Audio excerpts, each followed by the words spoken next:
ఈ నియోజకవర్గంలో అభ్యర్థుల పరంగా ప్లస్ మైనస్ పాయింట్స్ ఇప్పటివరకు పరిశీలించాం. మరి కులాల వారీగా ఓటర్ల మద్దతు ఏ విధంగా ఉందో ఇప్పుడు ఒకసారి చూద్దాం.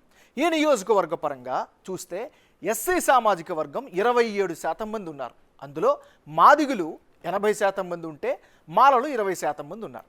ఇక యాదవులు 14%, ఎస్టీలు 13%, గౌడ్స్ 11% ఉంటే ముదిరాజులు 9%, ఒడ్డెర సామాజిక వర్గానికి చెందినటువంటి ప్రజలు 8% మంది ఉన్నారు.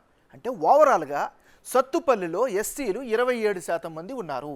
వాళ్ళలో మాదిగులు 80% మంది వరకు ఉంటే మాలలు 20% మంది ఉన్నారు.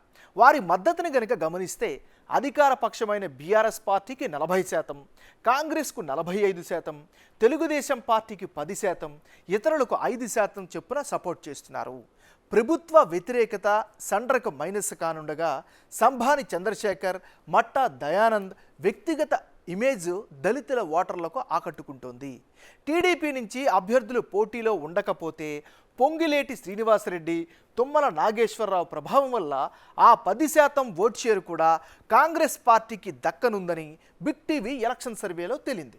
13% మంది ఎస్టీల్లో బీఆర్ఎస్కు 35%, కాంగ్రెస్కు 45%, టీడీపీకి 15%, ఇతరులకు 5% అండగా నిలుస్తున్నారు. ఇక 14% మంది యాదవుల విషయానికి వస్తే వాళ్ళలో గులాబీ పార్టీకి 35%, హస్తం పార్టీకి 40%, తెలుగుదేశం పార్టీకి 15%, ఇతరులకు 10% మద్దతుగా ఉంటున్నారు.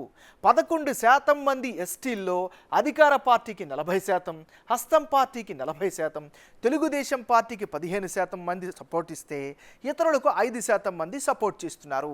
ముదిరాజులు 9% మందిలో బీఆర్ఎస్ పార్టీకి 35%, కాంగ్రెస్కు 50%, తెలుగుదేశం పార్టీకి 10%, ఇతరులకు 5% చొప్పున మద్దతు ఇస్తున్నారు.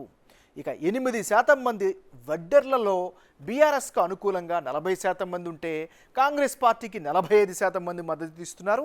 తెలుగుదేశం పార్టీకి 10%, ఇతరులకు 5% అండగా నిలుస్తున్నారని బిగ్ టీవీ సర్వేలో వెల్లడైంది.